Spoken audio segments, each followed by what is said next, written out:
자, 오늘 누가복음 강해 다 같이 보실 말씀은 누가복음 2장 42절, 43절 두 절 보시겠습니다. 누가복음 2장 42절, 43절 두 절입니다. 제가 받들어 읽겠습니다. 그리고 그분께서 12살이 되셨을 때 그들은 그 명절의 관례를 따라 예루살렘으로 올라갔더라.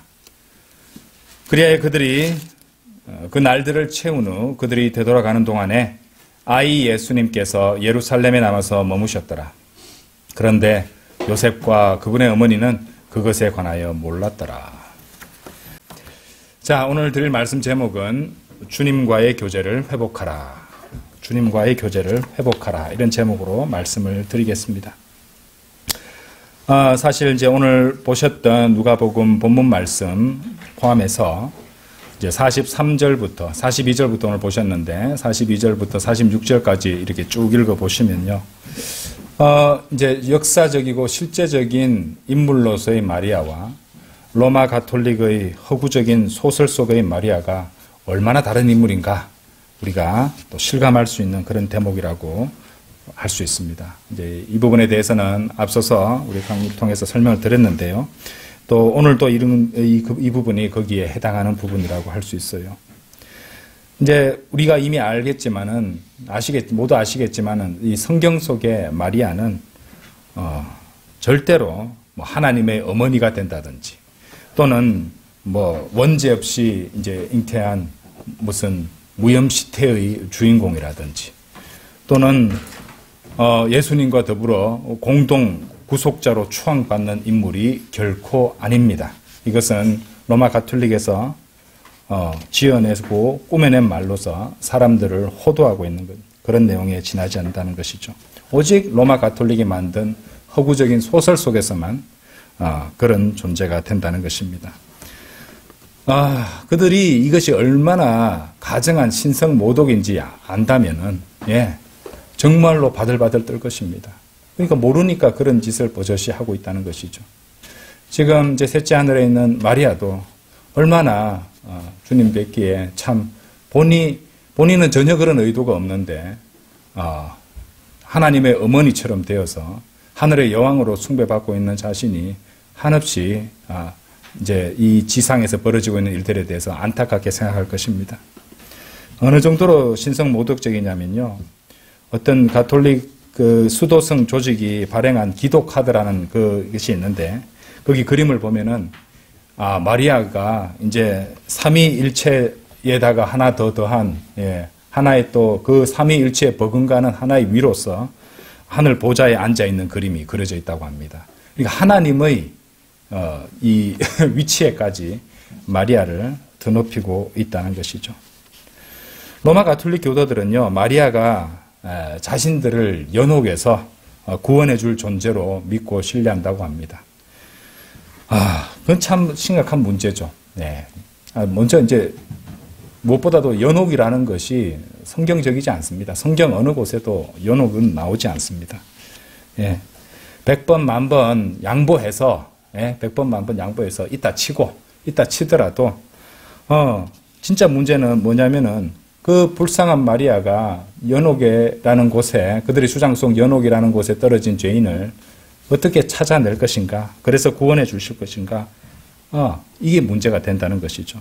왜냐하면 우리가 지금 읽은 이 구절에 보시면요. 마리아는 자신의 자식을 잃어버리고 하루 이틀도 아니고 나흘 동안 잃어버린 채로 그렇게 있었던 정말 보통 여자에 지나지 않는단 말입니다. 자기 자식도 어디 있는지 위치도 모르는 사람인데 연옥에 빠진 어떤 한 죄인을 특정한 죄인을 어떻게 구원해낸단 말입니까? 그렇지 않아 상식적으로 생각해봐도 한번 생각해 보셔야 된다는 말입니다. 그래서 그런 마리아를 갖다가 공동 구속자로 아니면 연옥에서 구원해 줄 존재로서 신뢰한다는 것은 정말로 다시 한번 생각해 봐야 된다는 그런 안타까운 마음이 든다는 것입니다. 자, 그렇죠? 그런데 이 세상에는요, 전 세계적으로 마리아가 그런 존재라고 믿고 또 늘 마리아에게 기도를 올리는 사람들이 9억 명에 달한다고 합니다. 엄청나죠? 그러니까 조금만 생각을 해보고 조금만 상식적으로 생각해 보면은 그것이 아니라는 걸 알 터인데도 그냥 다 그렇겠지 하고 남들이 하니까 따라하고 우리 부모님이 했으니까 따라하는 것이고 우리 전통이니까 가족 전통이니까 따라해서 해야 된다는 식으로 그렇게 이어져 내려오고 있다는 것입니다. 그렇죠? 자기의 12살 난 자식도 잃어버리고 못 찾았던 사람이 어떻게 9억 명이나 되는 사람의 기도를 다 들을 수 있다는 말입니까? 그런데 제가 또 자주 드리는 말씀이지만은 오해는 하지 마십시오. 제가 그렇다고 해가지고 마리아에게 악감정이 있거나 마리아를 갖다가 비난하거나 그럴 의도는 전혀 없습니다. 개인적 시비를 걸려는 게 아닙니다. 이제 저도 자식을 키우고 있는 사람이고 또 어머니들이 자식들을 이렇게 양육하고 기르는 일이 결코 쉽지 않다는 거 제가 뭐 조금은 이해도 할 수 있을 것 같아요. 보고 있으면은. 그렇죠. 얼마나 어려운 일인지 저도 잘 알고 있고 감내해야 될 일도 굉장히 많다는 걸 알고 있습니다.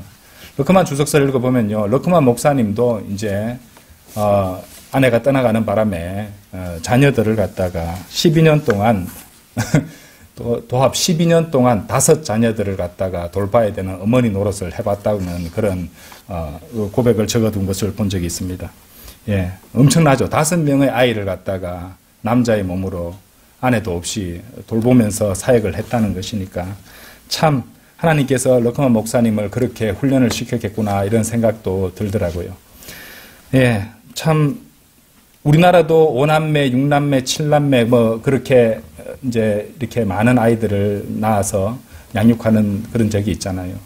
그래서 어떨 때는 집에 애가 안 들어오고 있으면은 그냥 옆집에 친구 집에서 자고 오겠지 뭐 이렇게 생각한다는 겁니다. 예. 며칠 있다 나타나도 별 얘기 없고 그냥 뭐 누구 집에 갔다가 또 다음날 어디 가서 밥 먹고 오겠지 뭐 이런 식이라는 거죠. 예, 이런 일은 얼마든지 일어날 수 있는 일이었습니다. 요즘은 이제 그런 것은 잘 많이 사라졌지만 옛날에는 그런 일이 비일비재했다는 것이죠.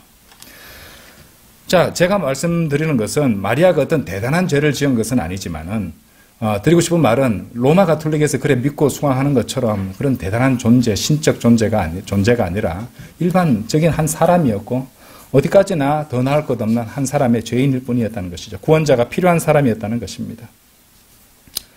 그러니까 그녀를 신격화하거나 훗날 지옥에 떨어져 있는 어떤 죄인을 구해내주는 그런 존재가 결코 안 됩니다.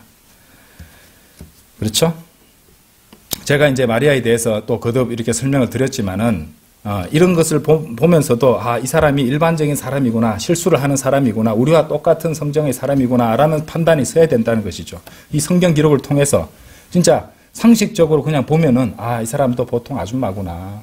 정신이 얼마나 없었으면은 애가 없어졌는데 그렇게 못 찾고 있었겠어. 많이 바빴겠구나. 이런 거 이해도 할 수 있다는 말입니다. 그런데 그것을 전혀 생각하지 않고 계속 마리아 보고 그렇게 기도를 하고 있는 9억 명의 안타까운 그런 가톨릭 신자들이 있다는 것에서 안타까운 마음에 또 말씀을 드리는 것입니다. 자, 오늘 이제 우리가 보시는 이런 사건을 둘러싸고는요, 다음 시간에도 좀 더 설명을 드리겠습니다만은 위대한 영적 교훈이 담겨 있습니다. 그러니까 무슨 말이냐면요, 한 사람의 그리스도인이 예수님을 잃어버릴 수 있다는 것이에요. 그렇다고 제가 지금 드리는 말씀이 그 사람이 구원을 상실할 수 있다는 것을 말씀드리는 것이 아닙니다. 하지만 예수님과의 교제는 상실할 수 있다는 것입니다. 그렇죠? 지금 주님과의 교제권에서 그리스도인이 밖으로 나가버릴 수 있는 그런 가능성은 얼마든지 있다는 것입니다. 먼저 기본 교리를 말씀을 드려야겠죠. 여러분이 정말로 참으로 구원받았다면 예수님께서는 결코 여러분들을 떠나시지 않습니다.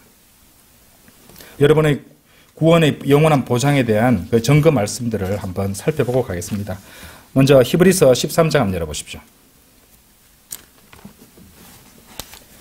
이제 오해를 하실까봐 먼저 바른 교리로 말씀드리고 가는 거예요. 13장 5절 보세요. 너희 생활 방식에 탐욕이 없게 하라. 그리고 너희가 가지고 있는 만큼 그런 것들로 자족하라. 아멘이죠? 이는 그분께서 말씀하시기를 내가 결코 너를 떠나지도 아니하겠고 너를 버리지도 아니하겠노라 하셨기 때문이라. 결코 떠나지도 아니하시고 결코 버리시지도 않습니다. 자, 그리고 이제 아주 위대한 이 구원의 영원한 보장에 대한 말씀, 여러분 잘 아시는 로마서 8장 한번 가보십시오. 8장 8장 38절, 39절. 이는 내가 확신하게 되기 때문이니 곧 죽음이나 생명이나 천사들이나 정사들이나 권능들이나 현재의 것들이나 다가올 것들이나 높음이나 깊음이나 어떠한 다른 창조물이라도 그리스도 예수 우리 주 안에 있는 하나님의 사랑으로부터 우리를 분리시킬 수 없으리라. 그렇죠. 그리스도 예수 우리 주 안에 있는 하나님의 사랑으로부터. 자, 우리는 이제 구원받을 때 예수 그리스도의 몸 안으로 들어가잖아요. 우리 지역교회, 그러니까 이제 우리 지역교회 구성원들은 영적인 몸이잖아요. 영적 유기체의 교회. 그렇죠? 예, 몸 안으로, 예수 그리스도의 몸 안으로 들어가게 됩니다. 동시에 우리 안에는 또 예수 그리스도께서 내주하고 계시죠. 이게 신비죠. 그렇죠? 예. 그래서 여기 이 말씀에 보시면은 그리스도 예수 우리 주 안에 있는 하나님의 사랑입니다. 예. 우리 주 안에 있는 하나님의 사랑. 예. 그러니까 예수 그리스도 안에 들어갈 때까지는 결코 하나님을 사랑할 수도 없고 또 하나님의 사랑 안에도 있을 수 없다는 것이죠. 그렇죠. 세상 사람들 하나님을 사랑한다는 사람들 많지만 구원 안 받고 결코 하나님의 사랑 안에 사랑을 할 수도 없다는 것입니다. 오직 주 예수 그리스도 안에서 진정으로 그분을 사랑할 수 있다는 것이죠. 자, 에베소서 4장 30절 한번 보세요. 에베소서 4장 30절. 에베소서 4장 30절. 그리고 하나님의 거룩한 영을 비통하게 하지 말라. 그분으로 말미암아 너희가 구속의 날까지 인장을 받았느니라. 구속의 날까지 인장을 받았다고 말씀하십니다. 그렇죠? 또한 여러분들은 하나님께서 여러분 안에서 시작하신 구원을 영광에 이를 그때까지 완수하시리라는 것을 생각이 아니라 확신할 수 있습니다. 빌립보서 1장 6절 보세요. 바로 이것을 확신하노니, 그렇죠? 이것을 확신하노니 너희 안에서 선한 일을 시작하신 그분께서 예수 그리스도의 날까지 그것을 완수하시리라는 것이라. 그렇죠? 예. 그래서 우리가 구원받았다면 우리 안에 계시는 성령님이 보증이 되시는 것이에요. 이것이 보증이 돼서 예수님께서 공중제를 오셔서 우리 이름을 불러주시면은 그때 우리 몸이 구속받는 겁니다. 예. 그렇죠? 우리 모두가 변하게 된다는 것이죠. 잘 섬겼든 못 섬겼든 구원받은 성도는 모두 휴거를 한다는 것이죠. 그렇죠? 잘 섬기고 못 섬기고는 이제 그리스도의 심판석에서 결산을 보게 되겠지만은 또 이제 교단교회에서 어떤 자들은 구원받고 나서 제대로 못 섬기면 대환란을 통과해야 된다. 이런 또 헛소리를 가르치는데 절대 그렇지 않습니다. 우리 안에 계신 성령님께서는 영원히 내주하시고 그분을 소유한 모든 성도들은 예, 설령 구원받고 나서 마귀처럼 살았다 할지라도 휴거되는 것이죠. 하지만 그리스도 심판석에서는 부끄러움을 당하게 될 것입니다. 자, 그리스도의 몸 안에 있는 신약 시대의 이 그리스도인으로서 우리에게 예정된 바가 있어요. 무엇이냐? 로마서 8장으로 다시 한번 돌아가 보십시오. 8장 29절입니다. 이는 그분께서 또한 자신이 미리 아신 자들을 그분의 아들의 형상과 일치되게 하시려고 예정하셨기 때문이니 그분으로 하여금 많은 형제들 가운데 첫째로 나신 분이 되게 하려 하심이라 라고 말씀되어 있습니다. 그렇죠? 이 부분도 우리는 우리의 이 구원의 영원한 보장과 관련해서 귀하게 받을 말씀이 된다는 것이죠. 자, 다윗은 우리 같은 그런 확신이 없이 살았습니다. 구약 사람이었잖아요. 시편 51편 한번 가보세요. 다윗은 이렇게 기도해야만 했습니다.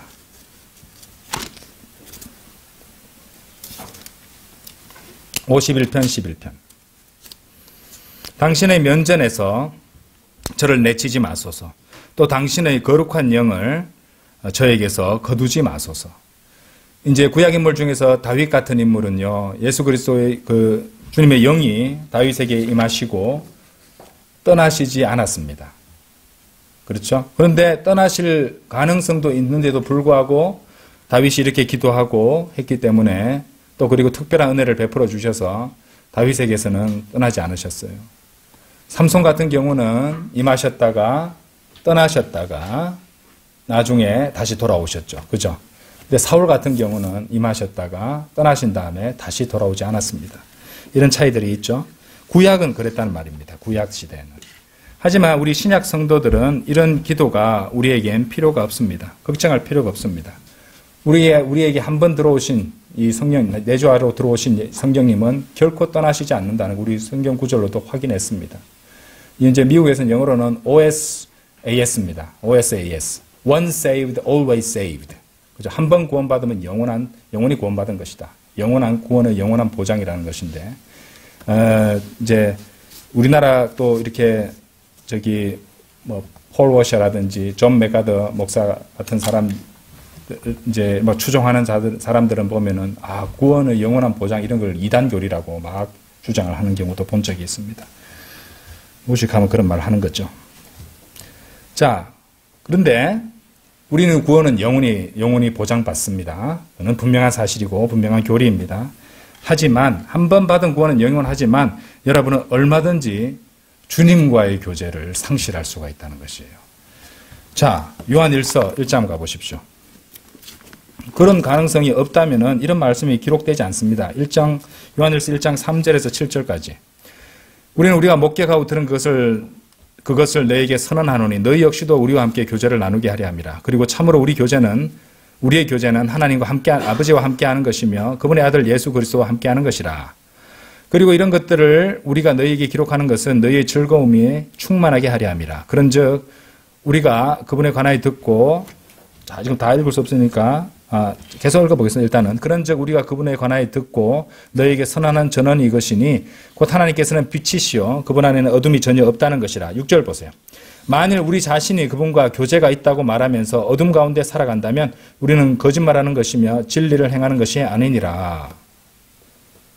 그렇죠? 그러나 만일 우리가 그분께서 빛 가운데 계신 것 같이 빛 가운데 살아간다면 우리가 서로 간에 교제가 있는 것이며 그분의 아들이신 예수 그리스도의 피가 우리를 모든 죄에서 정결하게 하시느니라. 만일 우리가 우리 자신에게 아무 죄도 없다고 말한다면 우리는 스스로 속이는 것이요 진리가 우리 안에 있지 아니하느니라. 이런 말씀이 나오고 있습니다. 그래서 여러분들은 매일매일의 여러분들의 개인적으로 이제 살아가는 동안에 주님이 새삼스럽고 주님께서 아주 무슨 낯선 분처럼 느껴지는 그런 상태 속으로 들어갈 가능성이 언제나 있다는 것을 아셔야 됩니다. 그리고 그런 상황을 가리키는 이 설교자들이 자주 쓰는 표현이 있어요. 뭘까요? 백슬라이딩이라고 합니다. 백슬라이딩. 영어로는 백슬라이딩. 타락이죠. 뒤로 가는 겁니다. 뒤로. 퇴보하는 거. 자, 구약에서는 이제 개인에 대해서 말하는 데 있어서 구약에 나와 있는 용례가 하나 있어요. 잠언 14장 14절 한번 보십시오. 구약 성경에 이제 개인과 연관해서 나오는 용례가 딱 한 군데 있는데 잠언 14장 14절입니다. 마음이 타락한 자는 그거 보면 영어 표현이 뭐라고 되어 있냐면 the backslider 이렇게 되어 있습니다. 백슬라이드 하는 사람이니까 타락한 자죠. 마음이 타락한 자는 자기 자신의 길들로 가득 채워지리라. 그리고 선한 사람은 자신에게서 만족을 얻으리라 이렇게 되어 있습니다. 자, 이제 이것이 어떤 것을 보여주냐면요. 어떤 사람이 암소 한 마리를 몰아서 언덕을 올라갑니다. 그래서 이 소를 찌르는 막대 같은 것을 갖다가 옆구리를 툭툭 찌르면서 바른 방향으로 인도해 주는데 나아가지 않고 오히려 뒷걸음질 치어서 가지 않고 반대로 뒷걸음질 쳐서 내려오는 그런 상황입니다. 미끄러져 내려가는 상황이죠. 자, 그것이 성경에도 또 나옵니다. 호세아 4장 16절 말씀 한번 보세요.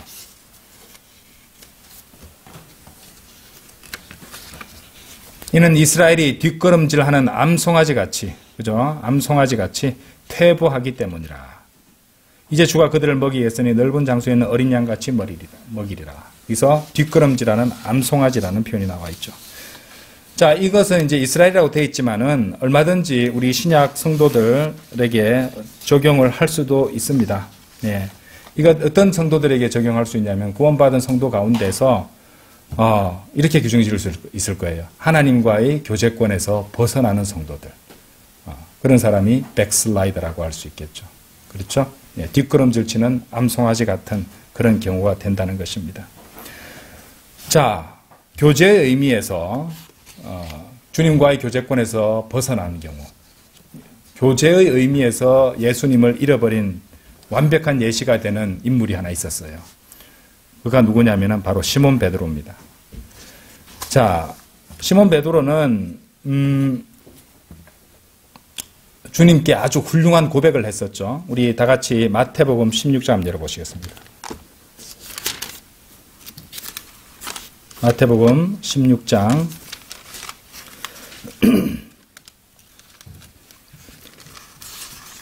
자, 하나님, 성부 하나님께서 베드로에게 이 하나님의 아들의 정체를 밝히셨습니다. 그러니까 우리 마태복음 16장 16절에서 보는 이런 훌륭한 고백을 했습니다. 그러자 시몬 베드로가 대답하여 말씀드리기를 당신께서는 그리스도시요 살아계신 하나님의 아들이시니이다 하였더라. 이렇게 성령 충만해서 아주 훌륭한 고백을 했던 베드로가 자 22절에 가서 이렇게 훌륭한 고백을 했었는데 22절에 보시면은 이때는 베드로가 상태가 바뀌어져 있습니다. 그때 베드로가 그분을 잡고서 그분을 꾸짖기 시작하며 말씀드리기를 이렇게 고백을 했던 적이 있었는데 훌륭한 고백을 했던 사람이 예수님을 꾸짖기 시작하며 말씀드리기를 주여 그것이 당신께 결코 일어나지 않기를 바라나이다. 이 일이 당신께 일어나서는 아니 되나이다. 주님 안 됩니다. 이러면 안 돼요. 그러시면 안 돼요. 이런 식으로 했다는 말이죠. 그러니까 주님께서 뭐라고 말씀하십니까? 그러나 그분께서 돌이키시며 베드로에게 말하기를 사탄아, 베드로야도 아닙니다. 사탄아, 너는 내 뒤로 물러가라. 너는 나에게 실족거리가 되는도다. 이는 네가 하나님의 속한 것들을 선호하지 아니하고 오히려 사람들에게 속한 것들을 선호하기 때문이라 하셨느니라. 베드로의 상태에 대해서 말씀해 주고 계신다는 것입니다. 자, 여러분 그때 베드로에게 무엇이 잘못되었는지 주님께서 하시는 이 말씀을 통해서 우리가 추측을 할 수 있습니다. 그러니까 주님께서 베드로에게 말씀을 하셨잖아요. 이야기를 해주셨잖아요. 그렇죠? 21절 보세요. 그때 이후부터 예수께서 자기 제자들에게 보여주기 시작하신 것은 곧 자신이 예루살렘으로 가야 한다는 것과 장로들과 수석 제사장들과 서기관들에게서 많은 것들로 순환을 겪어야 한다는 것과 죽임 당하여야 한다는 것과 셋째 날에 다시 일으켜져야 한다는 것이었더라. 여러분들 이것은요, 예수님께서 그분의 말씀을 통해서 이미 구약에 예언된 것들을 하나님께서 이제 기록해 놓으시고 작정하신 그 모든 계획에 따라서 말씀해 주신 것이에요. 그래서 하나님의 말씀을 선포하신 겁니다. 그것도 예수님께서. 그런데 베드로는 하나님의 말씀으로 판단을 하지 않고 지금 주님 말씀에 의하면 무엇입니까? 오히려 사람들에게 속한 것을 선호하기 때문이라. 베드로의 문제는 뭐였냐면요. 하나님의 말씀을 최종 권위로 판단한 것이 아니라 육신의 관점으로 바라보고 있었고 사람들의 관점에서 바라보고 있었고 육신의 본성에 의해서 사람들을 판단하고 있었던 것입니다. 이것이 베드로의 문제였어요. 그러니까 여러분들이 이 세상에서 일어나는 일들, 여러분들한테 각자 일어나는 일들에 있어서 만일 이런 태도가 나온다면 여러분도 베드로처럼 주님과의 교제권에서 밀려나갈 수 있습니다. 바로 이때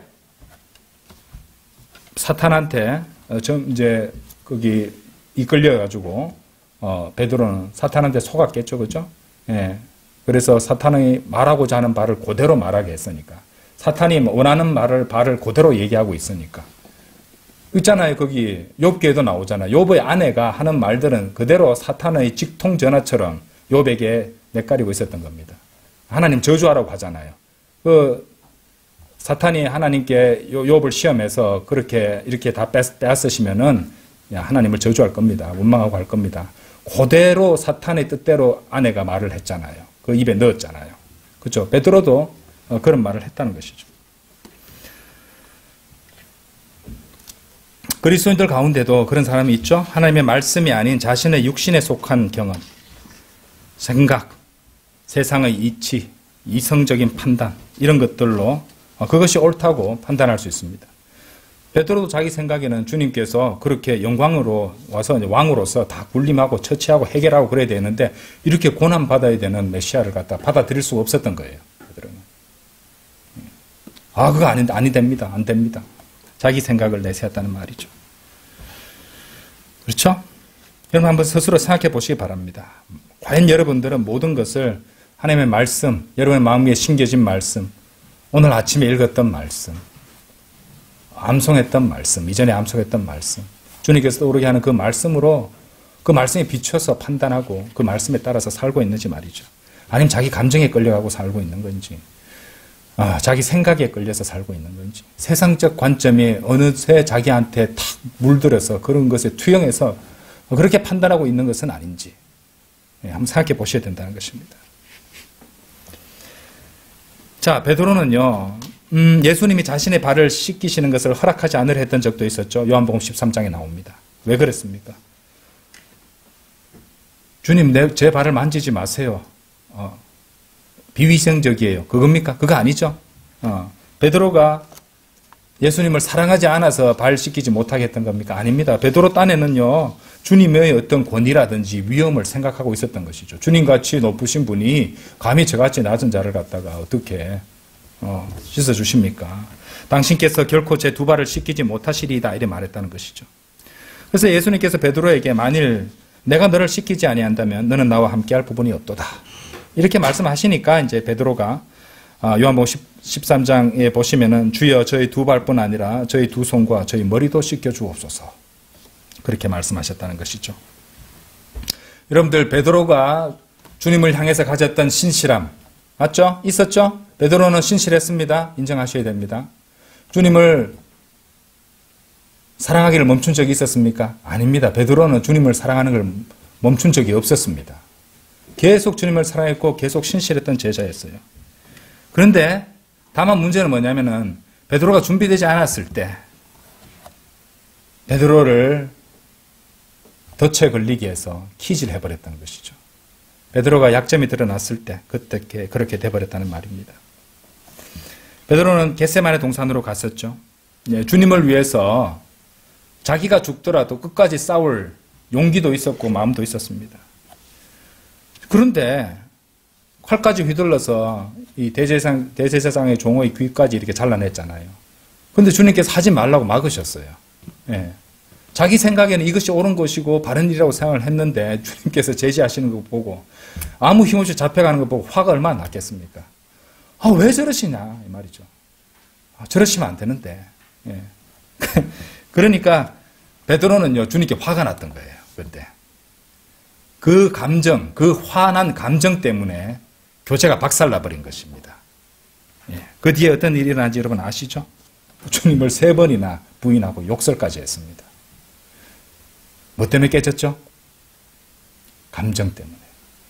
자기의 그릇된 신념, 하나님의 말씀보다 자신의 그릇된 신념을 내세우고 또 그 감정 때문에 교제가 박살났다는 말이죠. 그리스도인은 감정에 끌려가는 사람이 되어서는 안 된다고 제가 늘 말씀드렸죠. 감정에 침잠하지 마십시오. 하루에 몇 번씩이나 바뀌는 게 인간의 감정입니다. 하나님의 말씀에 눈을 고정하고 있어야죠. 마귀는요, 인간의 감정을 갖고 놉니다. 여러분 화나게 만들 것이고 낙심하게 만들 것이고 그렇죠? 정신을 바짝 차리셔야 된다는 것입니다. 베드로는 계속 주님을 사랑했어요. 사랑을 멈췄던 적이 단 한 번도 없었습니다. 베드로는 누구보다 신실했습니다. 물불 가리지 않는 성격이었어요. 그런데 주님께서 한 번 저항도 하시지 않고 그냥 양처럼 순순히 잡혀가는 모습을 보면서 화가 머리끝까지 났던 것입니다. 아주 영적인 사람이라면 하나님께 화가 나거나 이런 일은 잘 없겠죠. 그런데 저를 포함한 우리들에게는 은근히 주님께 화나는 그런 순간들이 있을 수도 있을 겁니다. 주님 왜 그러십니까? 왜 저러셨지? 도대체 이해가 안 돼. 이런 은근히 나는 화도 낼 수 있을 겁니다. 대놓고 달라들지는 못하고 두려워서요. 그런데 분명한 사실은 있어요. 하나님께서 허락하셔서 허용하셔서 우리 인생에서 어떤 일이 일어났다면 그것에 대해서 화를 안 내는 것이 우리한테 유리하다는 것이에요. 바꿔 말하자면 주님께서 허용하셔서 어떤 일이 우리 인생에 일어났는데 그것에 대해서 화를 내고 그렇죠? 신경증을 가지고 막 이렇게 스트레스를 받고 또 주님께 어떤 쓴뿌리를 갖다가 낸다면은 그것은 우리에게 위험한 상태가 된다는 겁니다. 왜? 사탄이 우리를 쓰러뜨리기 굉장히 좋은 아주 무방비한 상태가 되어버린다는 것이죠. 아시겠죠? 예, 좋은 아주 손쉬운 먹잇감이 되어버리는 상태가 된다는 것입니다. 그런데 한 가지 좋은 점이 있어요. 우리가 성경을 읽어보면요, 만일 주님께 화가 나는 상황이 있고 주님께 이렇게 정말 우리가 저래서 되겠나 싶을 정도로 좀 심하게 화를 내는 사람들도 우리 성경에서 볼 수 있거든요. 근데 그 사람에 있어서는 주님께서는 이상하리만큼 이렇게 자애롭게 대해 주시고 또 사랑으로 바로 잡아 주시고 또 해결해 주시는 그런 사례를 보게 됩니다. 이제 그 대표적인 인물이 요나입니다. 요나를 한번 생각해 보십시오. 요나도 그렇고 욥도 그랬습니다. 요나 같은 경우는요, 니네베 동편에 앉아서 이제 하나님께서 이 아시리아인들을 갖다 다 쓸어버리시기를 기대하고 그것을 보기 위해서 기다리고 있었는데 그한테 일어났던 일은 아주 더운 열풍이 불어왔고 또 열사병에 걸리기 일보 직전까지, 그렇죠? 자기 그늘을 이렇게 마련해 주던 그런 식물을 죽이셨잖아요. 덩굴을 이파리를 갖다가. 이건 화가 머리끝까지 나버렸습니다. 육신적으로 스트레스 받는 상황이었죠. 그래서 화가 나가지고 이제 요나 4장 8절 읽어 보시면 그 내용이 나오는데 하나님께 이런 말씀 드려요. 그냥 저를 죽게 하지 그러십니까? 이런 취지로 말해요. 차라리 저를 죽이십시오. 여러분 하나님께 그런 말 하실 수 있으세요? 예. 그러니까 하나님께서 요나에게 물으십니다. 네가 분노하는 것이 잘하는 것이냐? 응? 요나서 4장 9절에서. 그런데 요나는 이렇게 대답합니다. 제가 심지어 죽더라도 분노하는 것이 잘하는 겁니다. 한번 생각해 보세요. 이거 보면서 가슴이 조마조마했으면 저는 읽을 때마다. 예. 하지만 하나님께서는 어떻게 하세요? 요나를 부드럽게 대해 주십니다. 어떤 설교자들은요, 이제 하나님께서 요나를 버리셨다 뭐 이런 식으로 설교하는 분도 있는데 그것은 아닙니다. 예. 왜냐면요, 신약에서 자신에 대해서 비유를 하실 때, 이 주님께서 친히 그 비유를 주실 때 누구를 들으셨던가요? 요나를 들으셨어요. 친히. 요나 안 버리셨어요. 요나 얼마나 귀여웠겠습니까? 주님 보시기에는. 그죠? 예. 근데 요나는 간사함은 없었어요. 마음에. 솔직했거든요. 예. 마음이 하나님께 솔직하고 바르게 그렇게 정직하게 한다면은 하나님께서는 좀 기회도 주시고 부드럽게 대해 주시고 이끌어 주신다는 것입니다. 그렇죠? 마태복음 12장 40절에서 친히 요나를 선택하셔서 비유를 주셨죠. 예수님을 한 구약의 예언자로, 사람들이 뭐 예레미야나 엘리야에 비해 이제 다른 사람들은 예수님의 엘리야에 비유하는 그런 구절들은 있지만은 예수님께서 친히 구약의 한 예언자에게 비유하실 때는 요나를 선택하셨다는 사실입니다. 욥은요, 1, 2장에서 일어났던 일들 있죠. 예, 자식들도 죽고 다 약탈당하고 엉망이 돼버렸습니다. 하나님께 참 원망하는 마음도 생기고 화가 났었어요. 근데 그 정도 되면은 사람이 그렇게 될 수 있다고 우리는 이해는 됩니다. 안 그렇겠습니까? 여러분 한번 생각해 보세요. 욥과 같은 상황에 처할 자신이 있으세요? 근데 주님께서는 한번 욥은 주님께 이렇게 한번 말합니다. 자, 욥기 한번 보세요. 욥이 주님께 화내는 장면이 있어요. 7장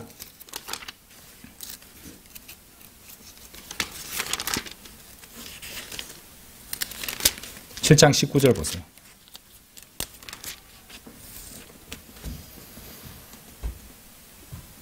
당신께서는 얼마나 오랫동안 저로부터 떠나지 아니하시겠으며 제가 저의 침을 삼키는 동안에도 저를 내버려 두지 아니하시겠나이까. 이거 굉장히 가세요. 이런 얘기입니다. 그렇죠? 네. 제발 좀 가만히, 저 좀 가만히 좀 놔두세요. 이렇게 말하고 있는 겁니다. 감정을 담아서 주님께 이런 말을 하고 있었던 것입니다.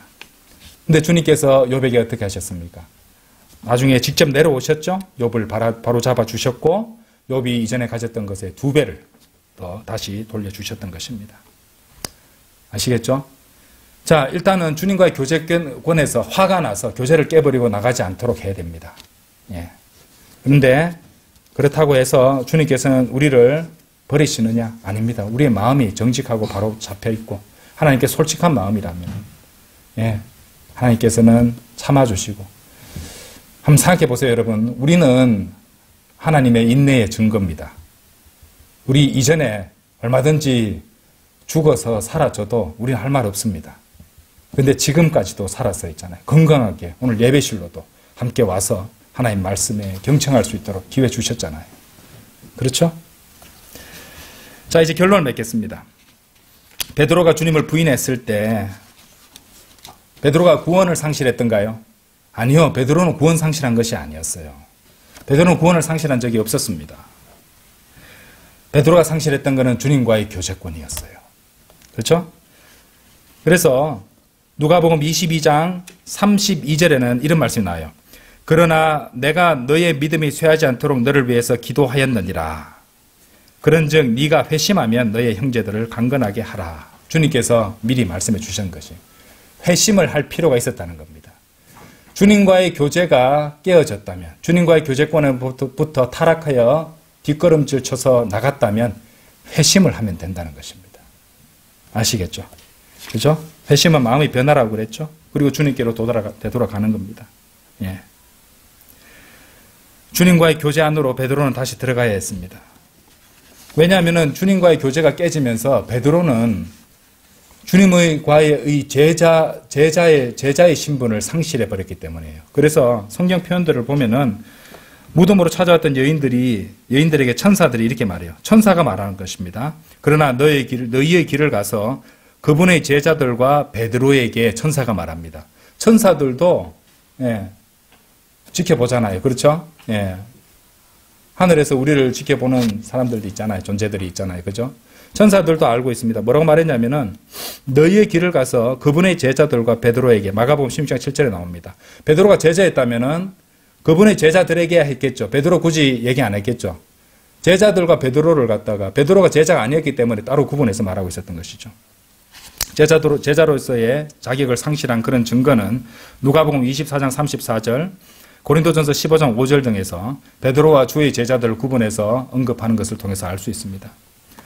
자, 베드로는 구원은 상실하지 않았지만은 이제 주님과의 교제권을 상실해서 교제권에서 벗어나서 이제 구원을 상실하지는 않았어도 주님과의 교제를 상실하면서 제자 직분을 상실해 버렸던 것입니다. 그렇기 때문에 예수님께서는 부활 후에 직접적으로 베드로에게 나타나셔서 그 교제를 다시 회복시켜 주셨습니다. 네. 우리 소망이 되죠. 바른 마음이면, 주님을 찾는다면 회복시켜 주시는구나. 그렇죠? 예. 그런데 제자로 다시 회복시키기에 앞서서 베드로는 3번 예수 그리스도를 공개적으로 시인했어야 했습니다. 왜? 그가 3번 주님을 부인했기 때문입니다. 대충 하는 건 없죠. 주님께서는 상 주시는 것도 꼼꼼하게 다 챙겨서 해주시고요. 나중에 우리 이제 죄인들에 대해서 심판하실 때도 그렇게 정확하게 하신다는 걸 알 수 있습니다. 요한복음 21장 17절 한번 열어보세요.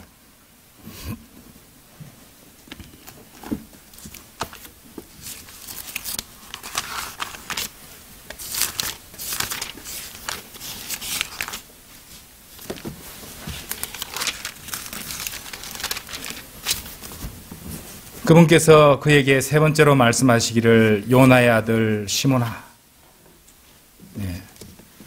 이름도 요나네요. 네가 나를 사랑하느냐 하시니라. 베드로가 그분께서 자신에게 3번째로 네가 나를 사랑하느냐라고 말씀하신 까닭에 비통해 하였더라. 자신이 3번이나 부인했던 것들이 떠올랐겠죠. 네. 그렇게 비참한 기분이 되었던 것을 다시 떠올렸겠죠. 그가 그분께 말씀드리기를 주여 당신께서 모든 것들을 아시며 당신께서는 제가 당신을 사랑하는 것을 아시나이다 하였더라. 예수님께서 그에게 이같이 말씀하시니라. 내 양들을 먹이라. 주님과의 교제가 깨어진 성도들을 어찌 하나님께서 그냥 버려두기를 원하시겠습니까?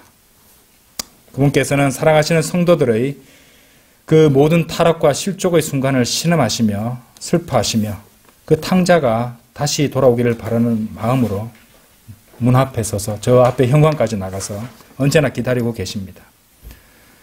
그리고 그와 동시에 주님께서는 그 성도가 주님과의 교제를 회복하기 위한 모든 필요를 계속 지속적으로 채워주고 계십니다. 그래서 우리 마음만 주님께 올바르다면, 그래서 여전히 주님을 찾고 있다면, 주님 앞에 회심을 한다면 언제나 우리는 은혜의 보좌로 담대히 나아갈 수 있다는 것입니다. 그래서 히브리서 4장 16절에서는 그러므로 우리가 담대하게 은혜의 보좌로 나아가자. 이는 우리가 자비를 얻어내고 필요한 때에 도우시는 은혜를 발견하고자 함이라. 그렇죠? 그러므로 주님과의 교제를 상실한 성도가 그분과의 이 교제를 회복시키지 않을 이유는 아무것도 없습니다. 주님과의 교제권 밖으로 타락하여 벗어났다면 주님께 자백하고 보혈의 공로로 의지해서 그분께로 다시 돌이키면 됩니다. 마지막으로 요한일서 1장 6절 9절을 제가 다시 한번 읽어드리면서 제 설교를 마치도록 하겠습니다. 만일 우리 자신이 그분과 교제가 있다고 말하면서 어둠 가운데 살아간다면 우리는 거짓말을 하는 것이며 진리를 행하는 것이 아니니라. 그러나 만일 우리가 그분께서 빛 가운데 계신 것 같이 빛 가운데 살아간다면 우리가 서로 간에 교제가 있는 것이며 그분의 아들이신 예수 그리스도의 피가 우리를 모든 죄에서 정결하게 하시느니라. 만일 우리가 자신에게 아무 죄도 없다고 말한다면 우리는 스스로를 속이는 것이요 진리가 우리 안에 있지 아니하느니라. 만일 우리가 우리의 죄들을 자백한다면 그분께서는 신실하시고 정의로우셔서 우리에게서 우리 죄들을 용서하시고 모든 불의에서 우리를 정결하게 하시느니라. 아멘. 다 같이 기도드리겠습니다.